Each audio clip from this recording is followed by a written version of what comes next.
Galveston is an island off the coast of Texas. You know, we're set aside from the rest of the world.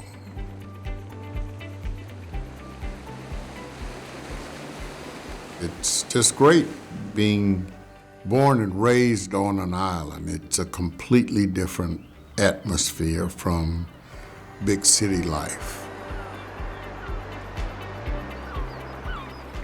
Galveston, it is wonderful. It's crazy at times, but it's just wonderful. I love being around Galveston. I love Galvestonians. The people in Galveston are wonderful. We have all types of ethnicities here. White, black, Mexican, you name it. It's all here in Galveston. And well, I'm so happy to be a part of an island. Yeah, I'm a BOI. I got one of the biggest BOIs around, you know. It means exactly that, born on the island. The main industry here in Galveston is tourism. We have a historical downtown Strand area that a lot of tourists come to just walk up and down the Strand and shop in the shops because it has that early 1920s flavor to it. After the great storm of 1900, Galveston began to rebuild. Galveston is 37 miles all the way around. At its widest point is 4 miles. We are the piece of land that actually stops a hurricane from being massive at the oil refineries just on the other side of Galveston Bay.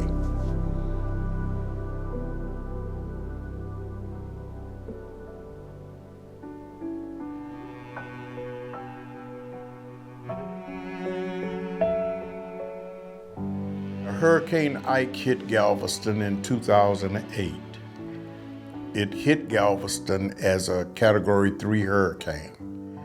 And the only other hurricane that I can remember that was as devastating as that was Hurricane Carla, which hit in 1961. Hurricane Carla covered probably 40% of the island with flooding. Hurricane Ike in 2008 covered 75% of the island, which was definitely devastating.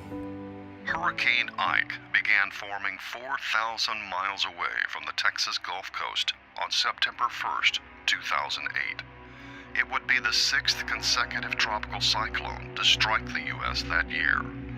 Hurricane Ike would form and take the same path as Galveston's 1900 storm, the deadliest hurricane in U.S. history. The sun was shining, and we were just sitting on a porch long enough until it was unbearable to sit there, you know. And then, like I said, when the wind picked up so bad, so when the wind blew it open, I lost my windows. And so I took a slack, like a piece of wood, a bed slack or something, and I put it right up under the knob of the door. So I'm standing there holding the door for like 15 minutes. It seemed like eternity. I'm holding the door, praying, and said, God, please, if you let me get through this, I would never stay. You know, I would leave, you know, no matter what it is. So I'm standing there.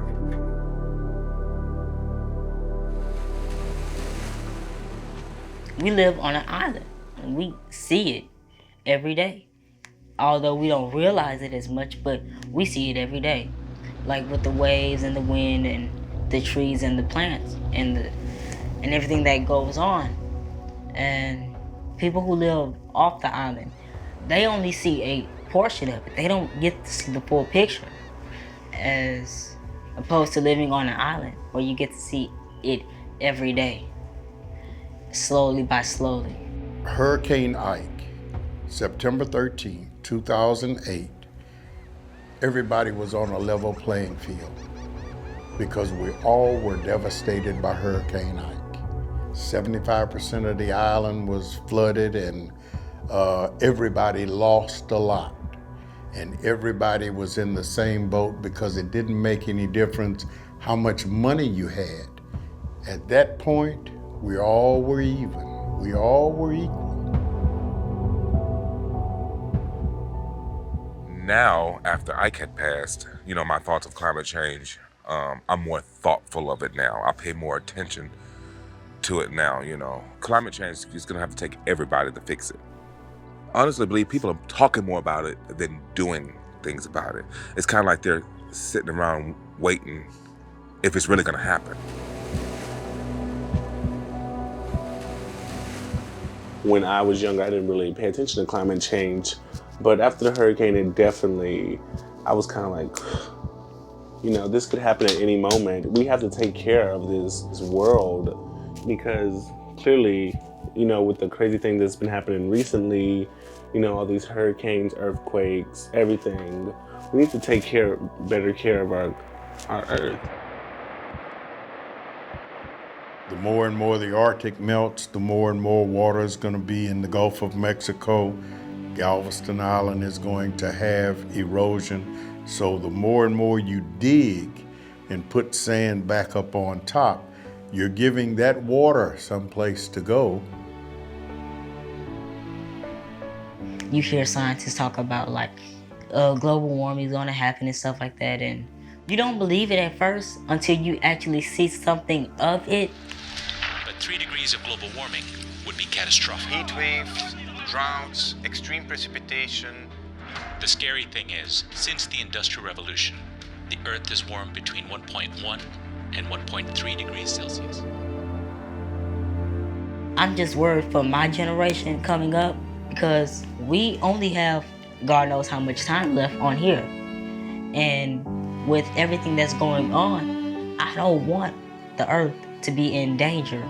Like water rising up and overtopping and covering us up over the land, and what do we do? So I'm just worried to death about what's going to happen in the near future concerning the whole Earth.